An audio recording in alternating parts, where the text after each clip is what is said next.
Il est constitué de plus de 20 millions de mètres cubes de sable et sa superficie est supérieure à celle de 200 terrains de football.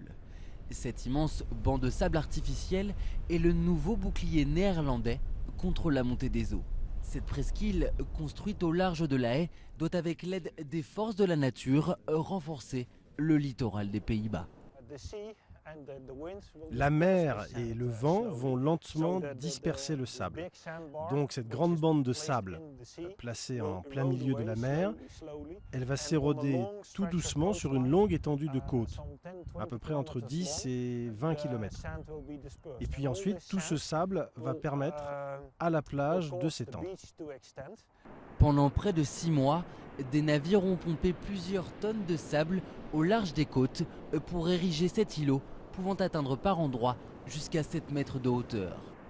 Conçu par un groupe de chercheurs néerlandais, ce système a été préféré aux digues car plus respectueux de l'environnement.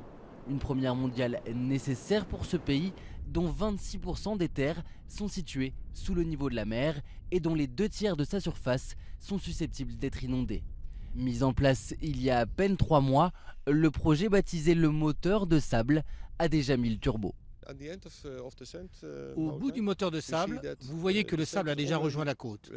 Nous, on n'en est pas responsable. C'est la nature qui a déjà travaillé. Selon nos prévisions, environ 60% du sable sur lequel nous nous trouvons va se répandre vers le nord et 40% vers le sud.